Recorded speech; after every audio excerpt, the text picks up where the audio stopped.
Bonjour à tous et bienvenue sur la chaîne des Paluches et des Bouquins. Aujourd'hui, on va se retrouver pour une émission particulière parce qu'on reçoit Pierre Jovanovic. Bonsoir Pierre. Bonsoir Pierre, Bonsoir, merci à vous. On merci vous à avait vous. reçu précédemment pour votre ouvrage intitulé 666 et aujourd'hui, on vous reçoit pour cet ouvrage, donc Adolf Hitler ou la vengeance de la planche habillée aux éditions donc Le Jardin des Livres. Mais avant, j'ai quelques propos. Tout d'abord, merci à tous les donateurs de la chaîne pour votre grande générosité. Merci infiniment.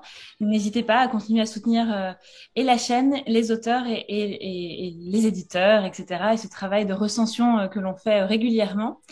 Vous avez également la chaîne Odyssée qui permet de voir les vidéos éventuellement censurées ou censurables sur YouTube, le canal Telegram des Paluches des Bouquins, également l'Instagram des Paluches des Bouquins et mon auto-promotion pour Philanthropiste Librairie sur Instagram. Et j'en profite également pour vous parler, alors certains l'ont lu, beaucoup même, avec des retours extrêmement positifs et merci infiniment, le Merci à roman vous. d'Alexis Chevarnet, donc Le goût du silex, un roman très agréable à lire, très intéressant, avec un langage argotique mais très littéraire et une belle postface de Pierre Hillard, voilà, aux éditions du Verbe Haut. Voilà, Merci. donc aujourd'hui, mais avec grand plaisir, aujourd'hui on reçoit Pierre Jovanovic, c'est la première fois que je vous rencontre, c'est aussi la première fois que je vous lis, et j'ai été vraiment très enjouée par d'abord la qualité d'écriture et aussi tous les arguments, les sources que vous donnez dans votre ouvrage sur l'histoire, en tout cas une partie de l'histoire d'Adolf Hitler, et plein d'anecdotes très intéressantes. Vous avez également une quantité de sources qui sont interclassées dans votre ouvrage. C'est très intéressant. Tout d'abord, parlez-moi rapidement de la maison d'édition, Le Jardin des Livres, pour les auditeurs qui ne connaîtraient pas cette maison d'édition. Ah bah, écoutez, d'abord je vous remercie pour déjà de l'avoir lu, hein. En général, il y a beaucoup de journalistes qui ne lisent pas les livres. Alors, je vais vous donner deux exemples. Vous savez, le petit-fils Mendes France, vous savez, le petit-fils de l'ancien, a fait un tweet il y a à peu près une semaine en disant, en demandant à la FNAC, Mhm. écoutez bien, à la FNAC de censurer ce livre, hein, Adolf Hitler ou La vengeance de la planche à billets, alors que cet abruti de Mendes France ne l'a même pas lu. Hein, donc ça, vos propos, vos critiques vont être intéressantes et notre émission va être intéressante à double titre. Et cet après-midi, j'ai reçu un mail de notre collaboratrice qui m'a expliqué que Google Books, donc là, vous savez, la version électronique qui est sur le Android, bien entendu. Donc Adolf Hitler ou La vengeance de la planche à billets a été refusé parce qu'il violait les règles de la communauté. Alors, je ne sais pas de quelle communauté il s'agit. En tout Ah, cas, c'est clairement la communauté des ignares et des imbéciles, parce que ces gens n'ont absolument pas lu le livre. Alors, maintenant, il suffit de mettre Adolf Hitler dans le titre et ça y est, vous êtes d'office censuré. Voilà. Alors, bientôt, on n'aura plus le droit d'avoir des livres, d'écrire des livres sur la Deuxième Guerre mondiale. Vous voyez, la censure va frapper de partout. Et maintenant, Google se permet ce genre de choses. Je ne sais pas si vous imaginez. Mais ça correspond au plan, si vous voulez, de toute la numérisation des ouvrages et donc finalement du règne de Google à travers le contrôle des lectures aussi, hein. Oui, alors là, ça fait trois censures. Ça fait trois. En fait, j'ai remarqué qu'une certaine communauté veut empêcher les Français et d'autres d'ailleurs de lire ce livre.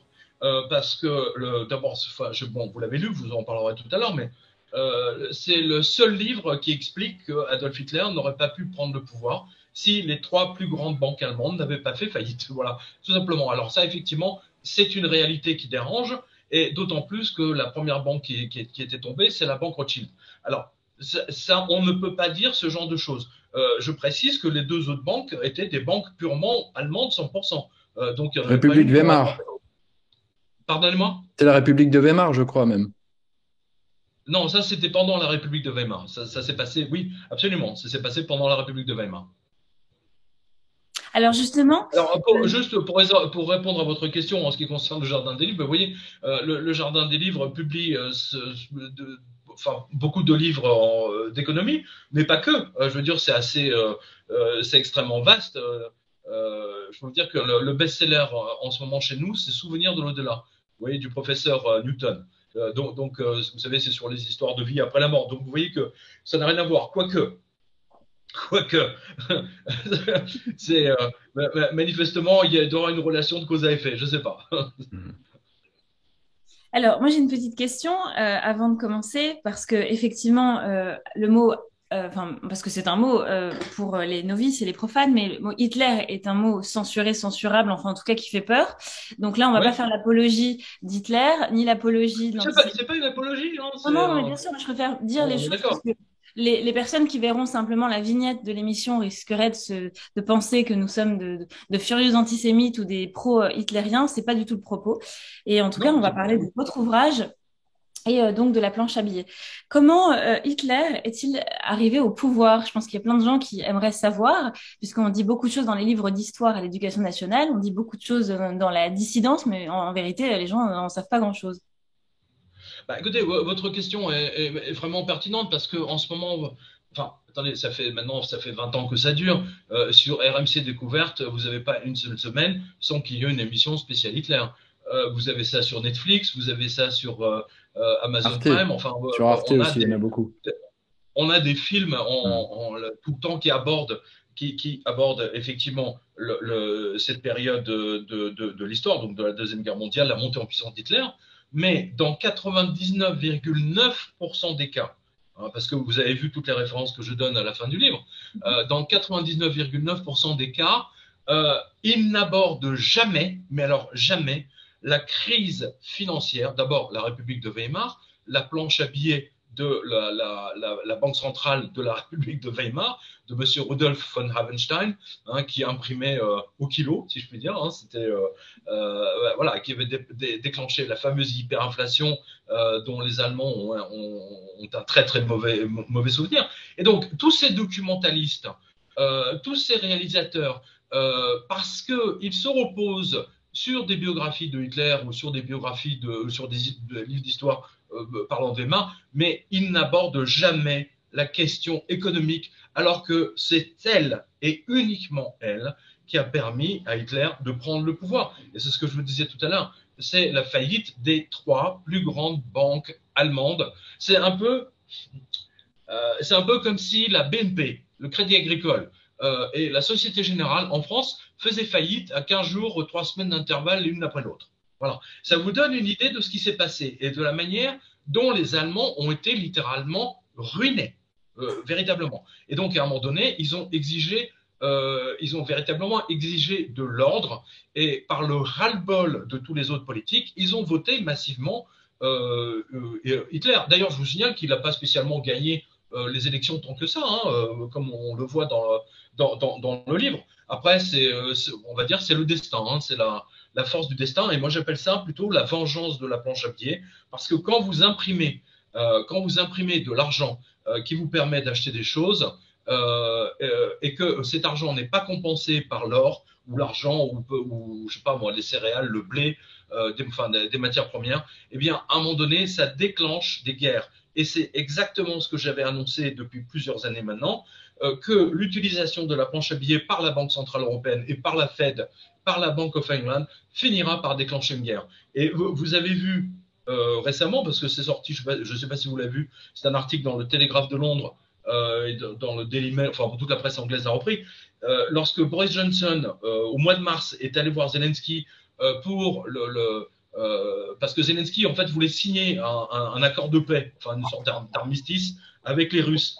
Et Boris Johnson est allé le voir exprès à l'improviste, donc ça a été caché à la presse, pour qu'il ne signe pas de paix avec les Russes, parce que cela n'arrange pas les affaires du monde anglo-saxon. La guerre, c'est quelque chose de bon, ça permet de détourner l'attention de tous les politiques. Voilà, c'est aussi simple que ça. D'ailleurs, regardez ce que fait BFM. On a des directs de la reine sur la reine, voilà, mais ça détourne l'attention des gens. Voilà, pendant ce temps-là, vous ne parlez pas d'hyperinflation, vous ne parlez pas du chômage, vous ne parlez pas du problème des gens, des problèmes de la rentrée, etc. Et en ce moment, croyez-moi qu'avec l'hyperinflation plus le prix de l'électricité, il y aura du sport entre octobre et novembre.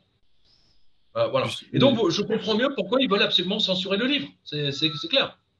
Alors, comment en êtes-vous venu justement à démontrer que Hitler a été mis au pouvoir justement avec cette histoire de planche à billets. Enfin, c'était quelque chose d'intuitif? Pas du tout, c'est sorti, si vous voulez, de mon livre 666, vous avez, parce Oui, qu'on on a fait avait fait l'émission l'émission. ensemble hein, sur Mhm. 666.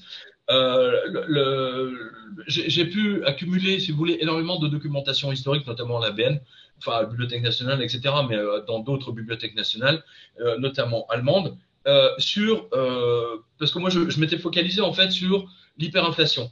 Voilà, Mhm. c'était pas Hitler, hein, c'était uniquement l'hyperinflation. Et effectivement, là, vous avez le plus de livres qui abordent l'hyperinflation. Mhm.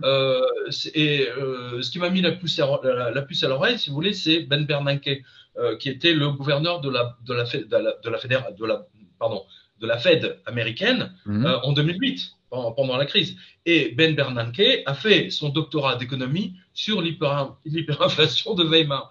Donc je me suis dit, d'ailleurs je le cite hein, dans le livre 666, et c'est en parcourant, en lisant tous ces livres sur l'hyperinflation que d'un coup j'ai réalisé, mais ils se foutent de notre gueule.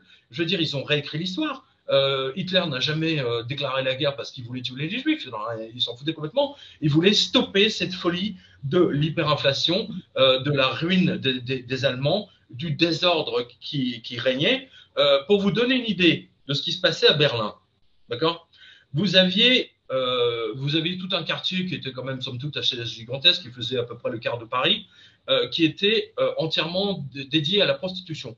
Et dans ce quartier, vous aviez une avenue où vous aviez uniquement que des femmes enceintes. C'est pour vous montrer à quel point l'hyperinflation avait détruit la population. Voilà. Mais ça, on n'a pas le droit d'en parler. On n'a pas le droit de parler aujourd'hui des banques centrales qui continuent à imprimer comme des malades, comme l'a fait la Banque centrale européenne aujourd'hui, et comme continue à le faire, bien entendu, la Fed et la Bank of England. Je ne parle même pas du Japon, parce que eux, c'est des spécialistes. Donc l'utilisation de fausses monnaies amène la guerre, amène le chômage, amène la destruction, amène le crime. Tout ça va ensemble. Voilà, c'est une comment dire, c'est comme la boîte de Pandore. Vous voyez, vous ouvrez la boîte de Pandore, vous lancez la planche à billets, et là vous avez tous les crimes, tout ce qui va avec, tout remonte d'un coup comme les égouts. Ouais, vous voyez, quand il y a une inondation à Venise. Voilà. D'ailleurs, vous parlez, enfin, ce qui m'a plu dans votre ouvrage, c'est votre approche à la fois politique d'Hitler et à la fois mystique.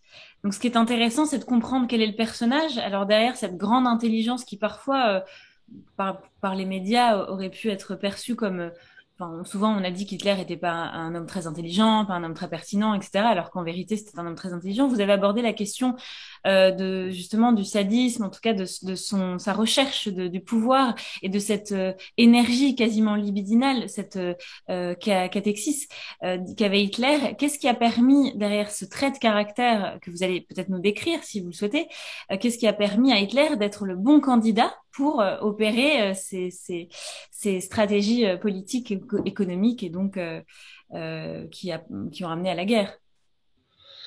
Écoutez, ce qui est intéressant, si vous voulez, quand je me suis plongé, si vous voulez, dans toute la littérature allemande de la République de Weimar, et en particulier, si vous voulez, dans la vie d'Hitler, parce que je me suis dit, bon, j'essaie de trouver des déclarations ou des positions d'Hitler sur l'économie, sur la monnaie, etc. Et j'étais extrêmement surpris de découvrir qu'en fait, mais c'était son cheval de bataille. Son cheval de bataille, c'était la fausse monnaie. Il voulait arrêter le drame de Weimar. Là, je le montre dans le livre. Alors, indépendamment de ça, si vous voulez, il y a une autre partie, la partie, on va dire, mystique, même si je n'aime pas trop le terme, c'est que Hitler lors de la Première Guerre mondiale, il a échappé à la mort certaine au moins une vingtaine de fois. Hein, je le décris à plusieurs Oui, reprises. des attentats, ce genre de choses. Il a entendu à plusieurs reprises des voix qui lui disaient dans sa tête de partir de là où il se trouvait. Quand c'était pas une voix, c'était son chien qui le mordait, ou qui s'enfuyait pour le forcer à quitter l'endroit où il se trouvait. Et 2 secondes après, vous aviez une bombe française qui explosait, qui avait tué quasiment toute sa compagnie. Et ça lui est arrivé à peu près une quinzaine de fois. Ce qui fait qu'il avait ces sentiments, si vous voulez, qu'il était comment dire, qu'il avait un destin à part, même si l'on a douté énormément. mais progressivement, lorsqu'il a pris la parole en public, d'un seul coup, c'est comme si une autre entité, effectivement, l'avait habité. Et là, c'est pas moi qui en parle, c'est l'OSS. Hein, c'est la CIA de l'époque qui s'était lancée dans une analyse de la personnalité d'Hitler. Et à l'époque, déjà, il lui avait mis un agent de la CIA au cul. C'était le correspondant permanent du New York Times et en même temps qui faisait ses rapports à l'ambassade, etc. Donc, il l'avait repéré de manière, très tôt, hein, on va dire. Et étant habité, si vous voulez, par cette espèce d'entité qui prenait sa place, hein, clairement, lors des discours, qui faisait que, effectivement, le peuple entier était submergé d'émotions et de vengeance. Voilà. Et il fallait venger, littéralement, le traité de Versailles. Et vous savez, n'oubliez pas la célébrité de l'économiste anglais Keynes vient du fait, et d'un seul fait d'ailleurs, qu'il avait annoncé, donc après la signature du traité de Versailles, que ce traité allait déclencher une seconde guerre mondiale. Voilà. C'est le keynésianisme, si vous voulez, on l'érige aujourd'hui comme modèle, mais c'est un modèle qui est aujourd'hui totalement dépassé. En revanche, Keynes est rentré dans l'histoire parce qu'il avait annoncé à l'avance, effectivement, une seconde guerre mondiale, parce que l'Allemagne voudra se venger de l'humiliation totale du traité de Versailles, où ils étaient condamnés à payer, je ne sais plus combien, 20 millions, 200 millions. Oui, une dette colossale envers la France, je crois, qui n'a jamais été payée. Pardonnez-moi, je n'entends pas ce que vous dites. Non, je disais, c'était une dette colossale, je crois, envers la France, qui n'a même jamais été réglée, ou en partie. Qui n'a jamais été remboursée, ils ne pouvaient pas. Ils ne pouvaient pas. C'est la raison pour laquelle, si vous voulez, ils ont lancé la planche à billets. La raison, vous voyez, tout ça est un enchaînement. C'est un enchaînement global qui conduit. C'est pour ça que dans le titre, vous avez la vengeance de la planche à billets. Parce que la planche à billets, on va dire, je reprends le terme mystique, parce que seul Dieu peut créer des choses. Hein, Dieu a créé les hommes selon les tablettes sumériennes, etc., à partir d'argile, comme vous le savez.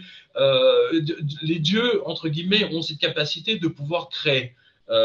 Mais aujourd'hui, les banquiers centraux se sont arrogés le droit divin de créer simplement en lançant des planches à billets.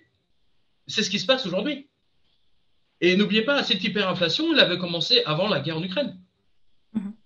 Ça date pas de l'Ukraine, hein.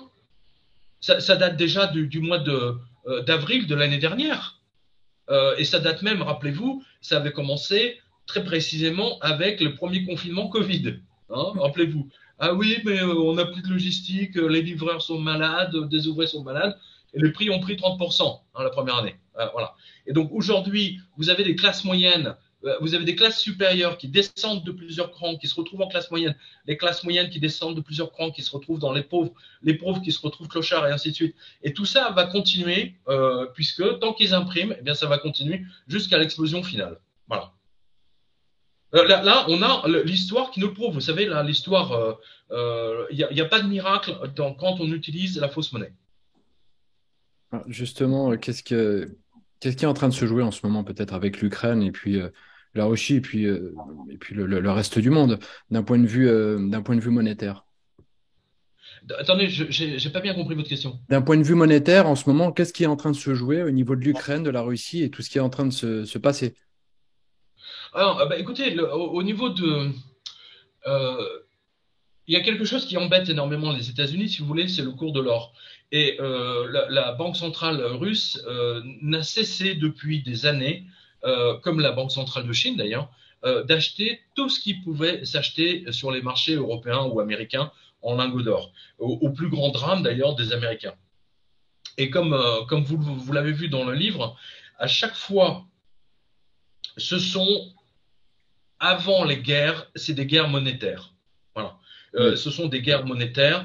Vous savez, Gengis Khan, je vous donne par exemple Gengis Khan, ils faisaient quoi? Ils ont commencé à envahir les autres terres parce que leurs terres ne leur donnaient pas à manger. Vous voyez, j'ai toujours dit, si vous voulez, que votre jardin, c'était votre petite banque centrale à vous, parce que vous avez tout un tas de produits qui poussent. Vous me suivez? Donc aujourd'hui, si vous voulez, c'est véritablement une guerre monétaire qui est cachée, bien entendu, parce que la JP Morgan, pour le compte du gouvernement des États-Unis, la JP Morgan avec d'autres banques continue à bidonner le cours de l'or. Parce que tant que le cours de l'or est bidonné, le statut du dollar planche à billets est maintenu. Voilà. Et c'est exactement ce qu'a déclaré Vladimir Poutine il y a à peu près 15 jours. Il a dit le statut de monnaie privilégiée du dollar est arrivé à sa fin. Donc vous voyez bien, votre question est très pertinente, c'est une guerre monétaire. Voilà. Techniquement, si vous voulez, le dollar n'est ni plus ni moins qu'une planche à billets.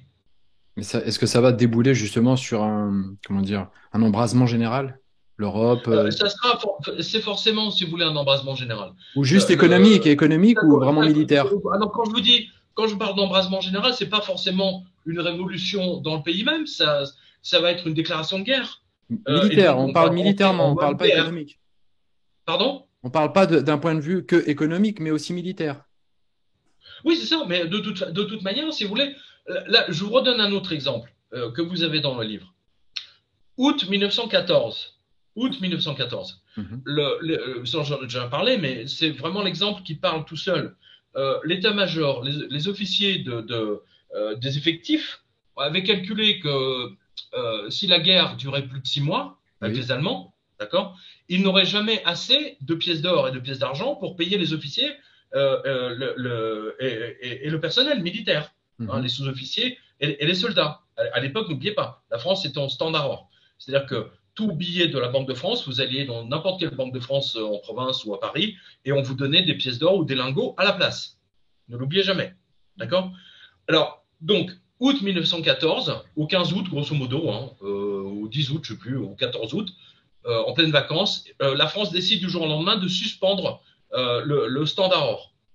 Les Allemands, voyant ça, prennent la même décision au mois de septembre 1914, et pour la première fois, vous avez une guerre, une véritable boucherie, qui va durer pendant 4 ans, uniquement parce que les deux pays sont en mode planche à billets. Vous me suivez? À l'époque de la guerre de Napoléon, par exemple, Napoléon, il se donnait rendez-vous dans des champs, dans des endroits. La bataille durait 2 jours, 3 jours, peut-être 5 maximum, et ça s'arrêtait là. Ça ne durait pas 4 années. C'est la même chose, c'était la même chose dans les batailles précédentes, la bataille de Crécy. Et quand les gens n'avaient plus rien pour payer, eh bien à ce moment-là, ils volaient tout. Je vous rappelle que la France, quand Napoléon a pris le pouvoir, la France était ruinée, totalement ruinée. Il n'y avait plus d'or, il n'y avait plus rien. Qu'est-ce qu'il a fait? Il a fait la guerre. Il est parti en Italie. Il a envahi l'Italie. Et qu'est-ce qu'il a fait? Il a vidé tous les lingots d'or qu'il y avait. Par exemple, la République de Venise est morte à ce moment-là. Alors que ça faisait 600 ans qu'elle était au standard or. Ils avaient même emporté, de mémoire, ils avaient même emporté un des lions de la place Saint-Marc. Voilà. Donc, vous voyez, c'est toujours des guerres monétaires. Et la première chose qu'ils font, c'est effectivement de voler l'or. Qu'a fait la Wehrmacht quand elle est arrivée à Paris? La première chose qu'elle a faite, c'est aller place des Victoires, aller chercher les lingots d'or de la Banque de France. Heureusement, Lucien Lamoureux avait pris les devants et on avait envoyé tous les lingots d'or, tout le stock d'or de la France dans les dom-toms, etc. Ce qui a permis à De Gaulle, effectivement, et par la suite, de reconstruire la France. Si on n'avait pas eu ça, on aurait été très mal. Donc vous avez raison, c'est toujours des guerres monétaires. Et donc vous comprenez mieux pourquoi tous ces gens veulent censurer mon livre. Alors que c'est pas du tout un livre sur les juifs ou machin, etc. Oui. Mais dès que vous mettez Adolf Hitler, mais surtout c'est de l'économie. Il est hors de question de permettre au public de comprendre ce qui se passe en ce moment grâce à ce livre. Parce que c'est la même chose. Vous l'avez dit vous-même. D'ailleurs, il y a une partie très intéressante, page 239, c'est les dates clés de la grande destruction par la planche à billets. C'est cette partie-là. Et ça, merci, parce que c'est-à-dire que c'est une vraie leçon, voilà, un vrai mémo de compréhension de tout ce qui s'est passé, ce qu'on nous apprend très très peu à l'école, parce qu'à l'école, on vous l'apprend jamais. Mais vous savez, moi j'ai beaucoup d'étudiants en éco qui sont en 2e, 3e année, etc., en doctorat, ils me disent, mais on nous l'a jamais expliqué. Ils me disent, je tombe des nues. Et c'est ce qu'ils me disent. Je sais pas si vous réalisez. Oui, À la limite, dans les écoles, on n'en sait pas, mais dans le cours en cycle universitaire éco, qu'on ne parle pas de ce genre de choses. Donc, vous voyez, c'est surtout ne pas parler de l'essentiel, c'est-à-dire de la fausse monnaie. mhm. Et ce tableau-là, c'est un tableau que je me suis fait, en fait, oui, que je me suis dit que, franchement, effectivement, c'était extrêmement clair, donc j'ai décidé de l'inclure dedans. Oui, c'était très Euh, bien. Et vous avez mis en Merci. image des quatre clés. Non, c'était très enrichissant de lire votre livre. Ce que j'ai aimé particulièrement, indépendamment de toutes les passages très techniques, c'est le portrait que vous faites aussi d'Adolf Hitler hein, dans ce contexte, dans ses obsessions, dans son sadisme. Il y a quelque chose de très intéressant qui nous permet aussi de bien comprendre quel genre d'individu peut être obsédé justement par la planche à billets, peut être obsédé par tout ce contexte très... Son obsession, en fait, c'était la vengeance. Oui, c'est C'était ça. la vengeance. Dans Venger l'Allemagne l'humiliation. de l'humiliation, voilà, de Compiègne. J'ai vu ça. Hein, Ouais. voilà. Et n'oubliez pas le portrait psychologique d'Hitler qui est dedans, c'est pas moi qui l'ai fait.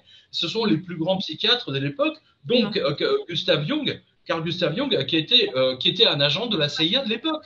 Quand Voilà, même ami de incroyable. Freud, c'est ça? Pardon? C'était l'ami de Sigmund Freud. C'était cela, ou l'élève? Ah, mais absolument, Oui, ils ont beaucoup travaillé ensemble, ils ont inventé, on va dire, la psychiatrie, psychologie, etc., moderne. Ils ont révolutionné, on va dire, oui. le 20e siècle avec ça, oui, c'est clair. À ce propos, lorsque j'ai lu ce passage, justement, beaucoup pensé au centre Tavistock qui utilisait à peu près les mêmes façons de connaître et de dépouiller l'humain à travers la psychanalyse, parce que c'était un élément clé, un outil de compréhension du vice de l'homme. Vous n'avez pas parlé du centre Tavistock, c'était un choix ou simplement parce que ça vous intéressait moins, ou que c'était moins pertinent par Non, rapport ça à... m'intéresse moins. Déjà, je peux vous dire que vu la masse de vu la masse de documentation que j'avais, je peux vous dire que tous les livres, ça montait jusqu'à là, oui. Donc, vous savez, j'aurais pu le faire un livre de 700 pages, sans problème. Sur le centre Tavistock, c'est ça? Ou sur... Oui, oui, bien sûr. Sur l'ensemble. Très bien. Concernant, j'avais une question, oui, c'était votre vision concernant la fin d'Hitler, sa mort. Est-elle réellement, comme on l'a dit, avec un Ah oui. suicide dans un bunker ou autre? Il y a d'autres théories, hein. On a vu des théories comme quoi on l'aurait vu en Argentine et Oui, enfin, vous savez, je me suis pas du tout, c'est pas du tout alors là, pour le Hmm, coup, c'est pas du tout mon sujet. hmm. Je sais, j'ai vu effectivement dans toute la doc que j'ai accumulée, à un moment donné, le FBI avait une piste, comme quoi il aurait été en Argentine, etc. Ce qui n'aurait pas été surprenant, vu que tous les officiers, ils sont tous finis au Paraguay, en Uruguay, en Argentine, au Chili. Ils sont tous passés par les Canaries. Vous voyez, ils ont été exfiltrés par bateau, par sous-marin, grâce aux Croates notamment, grâce aux frères franciscains d'ailleurs, et au Vatican. Le Vatican avait une filière qui était pilotée par les Croates. De Zagreb et donc ils ont évacué tous ces gens. Mais il y en a beaucoup qui ont fini aux États-Unis. Hein. N'oubliez pas, ils ont fini aux États-Unis. Hein. Werner von Braun, bon, c'était pas un combattant non plus, c'était un scientifique, on est d'accord. Mais la plupart des gens intéressants entre guillemets, ils ont tous fini soit en Amérique du Nord, soit en Amérique du Sud. Ça, c'est hyper connu. Certains même étaient en Espagne. Voilà. Il y avait eu un Mais bon, film. je ne suis pas trop. Si vous voulez, je veux un nouveau. C'est pas un livre sur la Deuxième Guerre mondiale au sens Non, militaire du terme. non. C'est un livre sur qu'est-ce qui a permis à Hitler de prendre le pouvoir. Quelles sont les circonstances économiques absolument dingues qui lui ont permis de partir comme ça et de prendre les commandes d'un pays. Voilà. Et ce qu'on sait aujourd'hui avec certitude, c'est les Allemands le savent, mais ils n'en parlent pas. Ils n'ont plus le droit d'en parler. Vous savez, l'histoire est écrite par les vainqueurs. Hein. Mais la faillite de la banque Rothschild a été l'un des éléments clés. Et il s'en est suivi, si vous voulez, de la faillite des deux autres plus grandes banques. Vous avez je ne sais pas si vous pouvez me montrer les photos là. J'ai pas le livre à portée de main parce que je crois qu'on me l'a braqué. Vous avez, voilà, vous avez les portraits là, des banquiers, notamment. Ah non, Vous avez la foule, vous avez une photo de la foule qui essaie de récupérer son argent devant la Dresdner de mémoire. Hein. Voilà, c'est tout à fait incroyable. Les Allemands le savent, les Américains le savent, mais aujourd'hui, on n'a pas le droit d'en parler. Aujourd'hui, tout ce que vous avez le droit de dire, c'est que Hitler a été méchant avec les Juifs. Alors ça, c'est sûr, on est d'accord là-dessus, mais il faut peut-être regarder la source. Voilà. Quelle, comme on dit en allemand. Hein, les Quelle, c'est la source. Et les sources ici sont incontestables. Et je veux dire, Hitler n'aurait pas pu être élu maire d'un village. Vous voyez, en temps normal, jamais. Lui-même d'ailleurs, il se sentait complètement perdu, quoi. C'était un clochard, hein. Il vivait à un moment donné, il vivait sous les ponts. Faut pas l'oublier.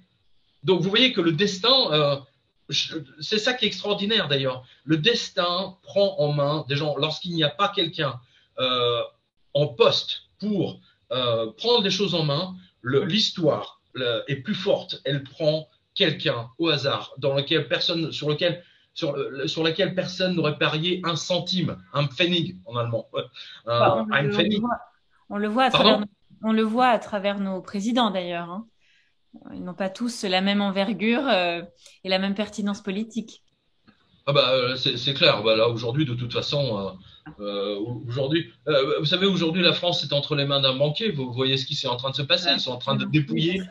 Ils sont en train de dépouiller toutes nos industries, tous les gens. Moi, je reconnais plus la France, quoi. Il y a un homme qui réfute complètement l'histoire de France, d'ailleurs. C'est assez terrible. Emmanuel Macron a tout de même dit qu'il n'y avait pas d'histoire de France. En tout cas, je ne sais pas s'il l'a dit de cette manière, mais c'était si, d'une certaine façon, mais il n'était pas le seul. Hein. Non, il n'était pas le seul. Hein. Vous avez toute l'extrême gauche qui est dans cette, qui est vrai, Mélenchon en fait partie. Hein, ne l'oubliez pas. Hein. Oui.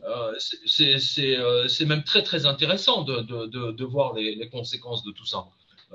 Vous savez, quand je vois, si vous voulez, la censure et que Mendes France fait des tweets pour dire à la Fnac n'achetez pas ce livre, c'est très grave, etc. Je veux dire, ils sont en train d'essayer de me faire passer pour avoir écrit un livre antisémite, alors que c'est hors sujet. C'est complètement hors sujet, c'est dingue. Ça fait de la publicité de toute manière. N'achetez pas ce livre. De toute façon, quand vous avez des gens qui vous disent ne lisez pas ce livre, c'est dangereux, machin, etc., c'est sûr que là, voilà, bon. Mais quand même, si vous voulez, pour un écrivain, pour un auteur, c'est toujours surprenant, quoi. Moi, je pensais pas que je verrais ça en France un jour. Hein. Alors justement, c'est la raison pour laquelle on n'a pas détaillé plus que cela sur cette vidéo, c'est-à-dire qu'on a abordé votre ouvrage sans pour autant divulgacher tout le travail que vous avez fourni dans votre livre. Donc merci Pierre Jovanovic d'avoir écrit ce livre qui est très intéressant. Très merci à vous. Facile à lire, très fluide. C'était un vrai plaisir de vous lire. Très documenté. Oui, très documenté, ça c'est très sourcé aussi. Mais vous savez, la documentation, c'est la clé. Hein. Vous avez aujourd'hui plein de gens qui vous parlent du machin, de trucs.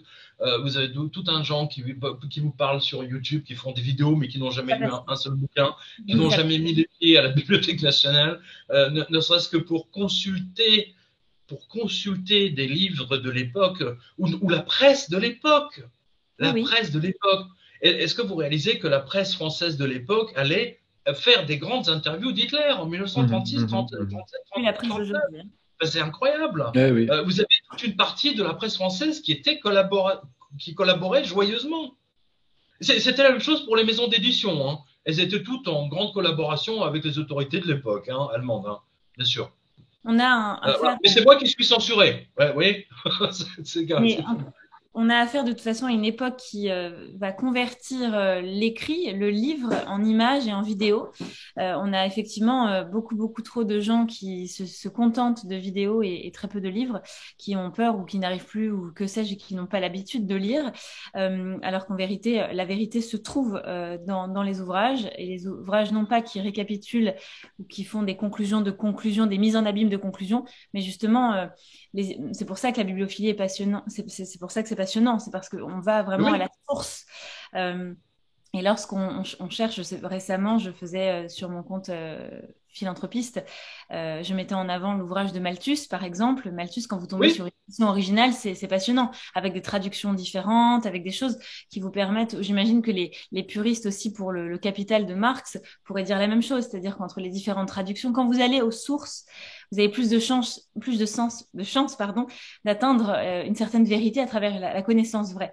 Et c'est ça que cette chaîne essaie aussi de mettre en avant, sont les auteurs qui travaillent et qui vont vers des références très intéressantes et pointues. Merci Pierre. Merci Alors, Pierre. en tout cas, je vous remercie. Et puis, je vous dis, hein, la gauche, France et compagnie veulent vous empêcher de lire ce livre. Donc, vous savez ce qu'il vous reste à faire. On va le mettre Hein, en voilà. lien en lien dans la description. Surtout le fait de savoir que 3 banques ont fait faillite et que Eh c'est oui. celles-là qui ont permis à Hitler de prendre le pouvoir. Là, effectivement, ça fait désordre. Très bien. Merci Pierre. Merci beaucoup. Mais c'est moi qui vous remercie. À bientôt. À très bientôt. À bientôt. Au revoir.